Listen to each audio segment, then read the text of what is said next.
of London. The heart of Victorian England pulses with secrets.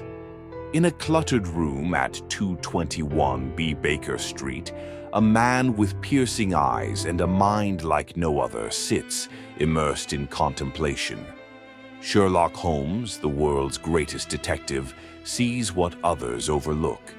His world is one of deduction, where a glance at a shoe tells a story, a speck of ash reveals a crime, and silence speaks volumes.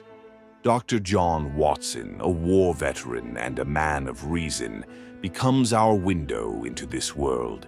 He documents their cases, chronicling the brilliance of Holmes as they navigate the dark alleys and grand mansions of London.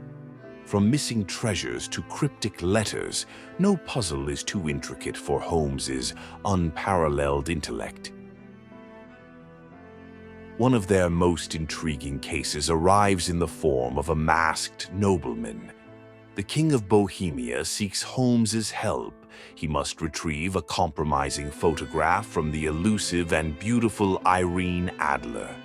She is not just any woman, she is the woman. Holmes, ever confident, believes outwitting her will be easy. Through cunning disguises and strategic deception, he nearly succeeds. But Adler, as perceptive as she is enchanting, outsmarts him. She vanishes, leaving behind only a note, an acknowledgement of his genius, and a farewell. Holmes, for the first and only time, admits defeat. Watson sees something rare in his friend's eyes, not love, but admiration. Irene Adler has earned a place in the detective's mind forever. Not all cases end in quiet admiration. One of their most chilling mysteries arrives when a terrified young woman, Helen Stoner, seeks their aid. Her twin sister died under mysterious circumstances, whispering her final words. The speckled band. Helen now fears for her own life. Holmes and Watson travel to the eerie Stoke Moran estate, home of the cruel and menacing Dr. Grimesby Roylott. As night falls, they lie in wait, tension thick in the air. A faint hiss, then sudden movement. Holmes strikes swiftly, and a deadly snake, the speckled band, slithers back toward its master, sealing his fate. Justice is served, but the memory of that night lingers like a ghost in Watson's mind. Holmes's greatest challenge, however, is not a single case, but an adversary, Professor Moriarty, the Napoleon of crime.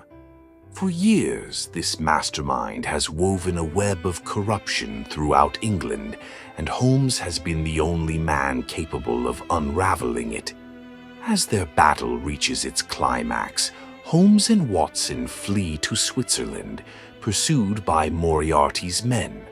At the fateful Reichenbach Falls, Watson is lured away, and when he returns, Holmes is gone. Only his hat and walking stick remain near the roaring abyss. Moriarty, too, has vanished. The great detective, it seems, has met his end. Watson, grief-stricken, writes his final tribute to his friend. London, once alive with the thrill of deduction, now feels hollow. The world has lost its sharpest mind, but the truth, as always, is not so simple. Later, Watson hears a familiar voice in the dim light of his study. He turns, and there stands Sherlock Holmes, very much alive. His apparent death had been a ruse, a necessary deception to dismantle Moriarty's empire from the shadows. The game is never truly over. With Watson at his side once more, Holmes steps back into the fog-covered streets of London.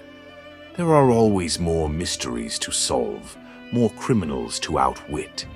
For as long as there is crime, there will always be Sherlock Holmes, the man who sees everything.